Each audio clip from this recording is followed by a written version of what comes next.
अपने को आप दोष मुक्त कैसे करें?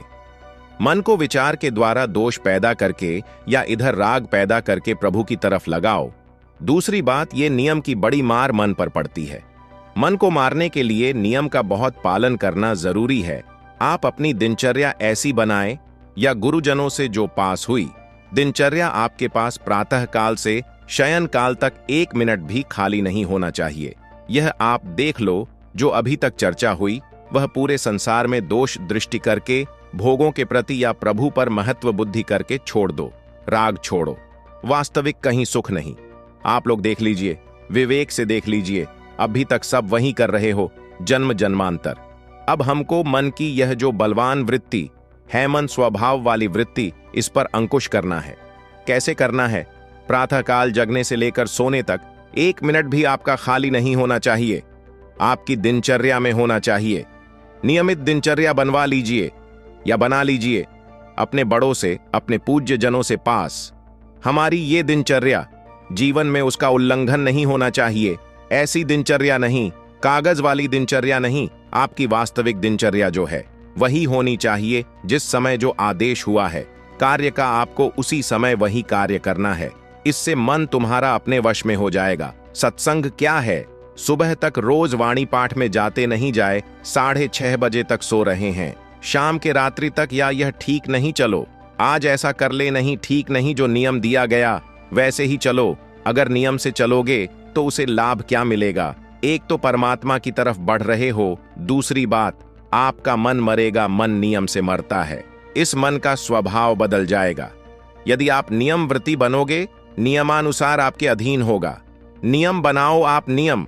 अगर आपने नहीं बनाया तो परमार्थ की चढ़ाई पर नहीं चढ़ सकते हो। परमार्थ में आज तक उसी को लाभ मिला जो नियम से चला है। किसी ने पूछा किसी से क्या नियम है? आपके तो उनका हमारे संप्रदाय में तो नियम है ही नहीं। गजब की बात कह दी। यहां का जो नेम है वह प्रेम से शासित है। प्राण चले जाए पर वो नियम नहीं टूटना चाहिए। देखो ना, मन क्रम वचन त्रिश सकल मत नियम नहीं है। जो आप कह रहे हैं उसी के अनुसार जीवन चलाना है।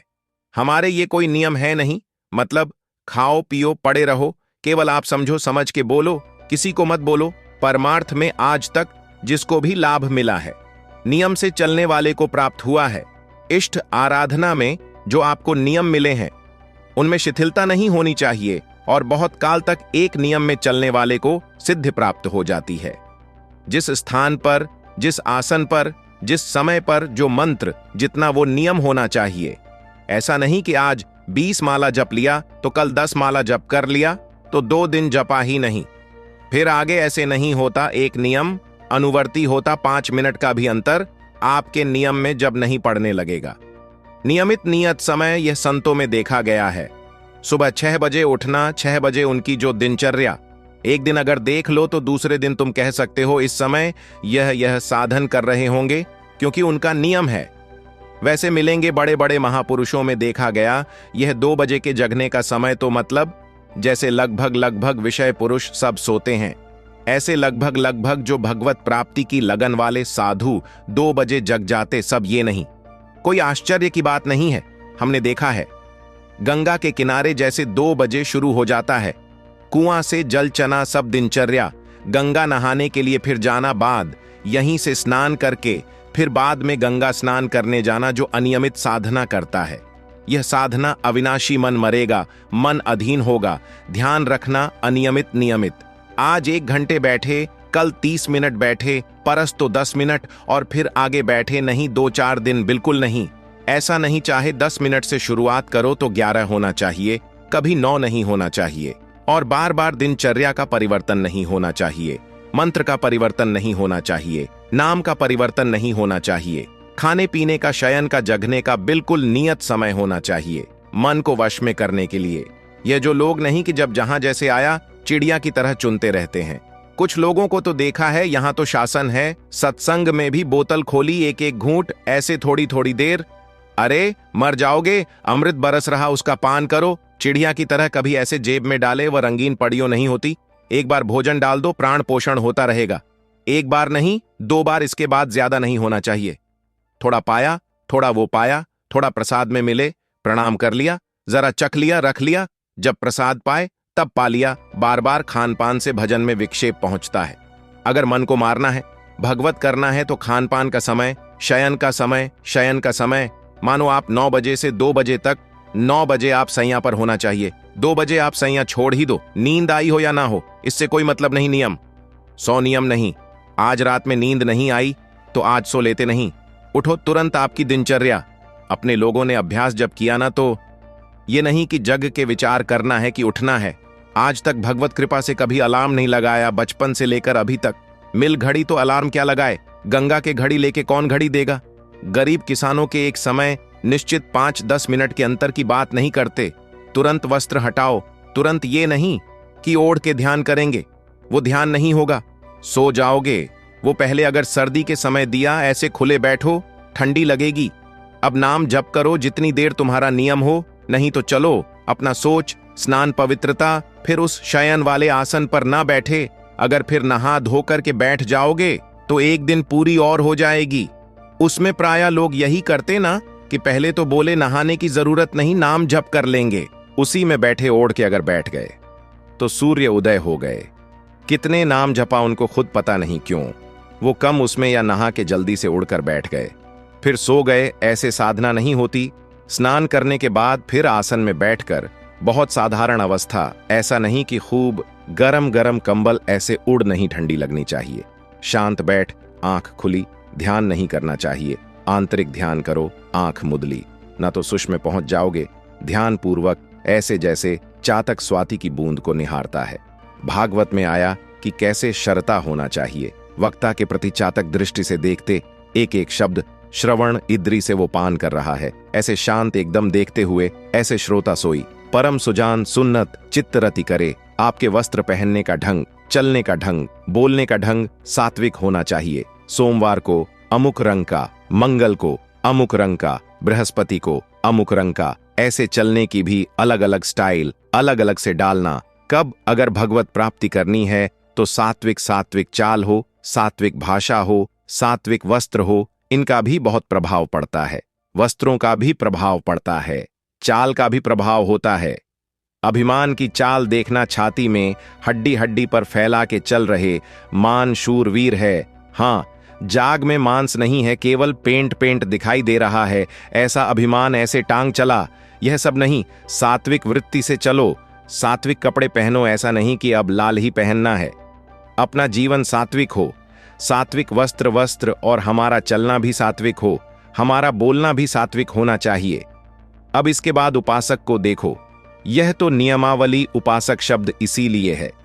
विषय पुरुष नहीं रख सकता। उपासक को हर समय मन पर दृष्टि रखना है।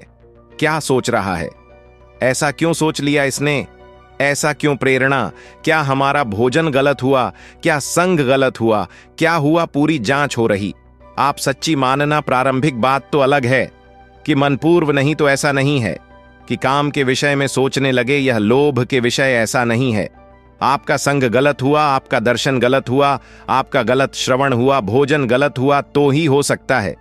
नहीं, ऐसे नहीं कि भगवत चिंतन की धारा में बीच में काम आ जाए, बीच में क्रोध आ जाए। प्रारंभ में तो ऐसा होता है, लेकिन आगे बढ़े हुए उपासकों को फिर ये दिनचर्या में अपनी जांच करनी, क्या गलत हो गया, आज क्या खाया जो हमारे मन में ऐसे विचार आ रहे हैं, आज किसका संग किया जो हमारे मन में ऐसे विचार आ रहे हैं। यद्यपि बड़ा कठिन है मन की जांच करना, क्योंकि हम मन ही बने हुए, तो जांच क्या करेंगे। जांच तो वो कर सकता है जो थोड़ा मन से अलग हटा है ना, दृष्टाभाव देख रहा है।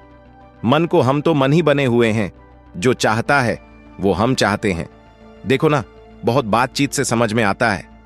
आज हमारी ये खाने की इच्छा है, आज वहां जाने की इच्छा है, तुम्हारी थोड़ी मन की है। थोड़ा अलग हट करके देखो, फिर उसमें निर्णय करो, सही है या गलत। जो विचारों में आप सपोर्ट दे देंगे वो मन के संस्कार बन जाएंगे। आप सपोर्ट नहीं देंगे तो संस्कार नहीं बनेगा। ये बहुत खास बात है। जब आप भजन में बैठे हो, साधन में, या चलते फिरते उठते बैठते, ये जो शास्त्र विरुद्ध गंदी प्रेरणा दे, आप बिल्कुल इसको सपोर्ट मत करना, नहीं संस्कार बना देगा। फिर वह आपके ना चाहने पर भी आपको परेशान करेगा। और यदि आप बिल्कुल उदासीन रहे, जैसे पागल आदमी पीछे बोलता चला जाए, आप कुछ मत बोलो, वह दूसरी दिशा में चला जाएगा, ऐसे ही मन शांत हो जाएगा। आपका या आपको फेंकता, आप परेशान मत होना, ये फेंकता रहेगा जो उसने जमा किया है। फिर शांत हो जाएगा, फिर नष्ट हो जाएगा, उसका विषय स्फुरण नष्ट हो जाएगा। अगर कहीं मन भगवत संबंधी सलाह दे तो उसको दुलार करना चाहिए, सराहना कर। वाह, आज आपने बहुत सुंदर बात। मन आपको कभी कभी अच्छी सलाह और जहां आपको बुरी सलाह देने लगे तो फिर उसको धिक्कार दो कि प्रभु से बढ़कर तुमको यह लगा, प्रभु के नाम रूप से बढ़कर लगा, अंदर होना चाहिए, बाहर भले मत ऐसे होगे ना, वह सुधरने लगेगा। बस अच्छे से ध्यान रखो, जब यह गलत प्रेरणा करे तो या तो एकदम उदासीन और या फिर इसको डांट लगा दो, प्रभु की तरफ चल। क्या गंदी बात अंदर नहीं, अभ्यास से मन असत कार्यों को छोड़कर भगवत कार्यों में लगने लगेगा। धीरे धीरे जब इसको स्वाद मिलेगा तो पूरा का पूरा ये आपके अधीन होने लगेगा। ऐसा नहीं है कि मन वश में कि वश की बात, मन की ताकत नहीं होती कि विषयों में चला जाए। आप करके तो देखो, भजन नहीं ऐसा होता तो पूरा जीवन बर्बाद हो जाए, फिर मन ही वश में नहीं होता। साधु की सबसे बड़ी पढ़ाई मन की होती है, वो मन को पढ़ता है, पूरे जीवन मन को पढ़ा है, उसने देखा है मन अब क्या परिवर्तन, अब क्या परिवर्तन, अब क्या स्थिति, अब क्या स्थिति। सच्ची मानिए, एक दिन मन मनमोहन बनकर के अनुभव करा देता है, कहीं और अनुभव नहीं होता, इसी में अनुभव होता है। बस इसके असत वासनाओं, असत चेष्टा, असत स्वर का आप साथ ना दें तो ये आपसे अलग हो नहीं सकता, यह भगवता अंध में डुबो देगा। इसे अधिक से अधिक भगवत चर्चा सुनाओ, इसे अधिक से अधिक प्रभु की छवि के दर्शन कराओ। देखो भरो, मन में भरो, खूब भगवत चर्चा करो प्रभु की श्री विग्रह। आप जिस कमरे में शयन करते हो उस कमरे में कहीं भी कोई सांसारिक नहीं होनी चाहिए, परिवार की फोटो या किसी अन्य आकर्षणकारी वैभवशाली की फोटो, ऐसा नहीं। कोई अपने आराध्य देव, गुरुदेव, संत, भगवान, एक से एक भगवत प्रेमी महात्मा, उनकी संतों की छवि जिधर जिधर दृष्टि जाए भगवत स्मृति में लगा दे। उठते बैठते अपना तो कमरा अंदर से ऐसा ही होना चाहिए। पूरे कमरे में नाम लिख लो, राधा राधा राधा वल्लभ, राधा राधा राधा राधा, या लिखे हुए टांग, बहुत आपको लाभ मिलेगा।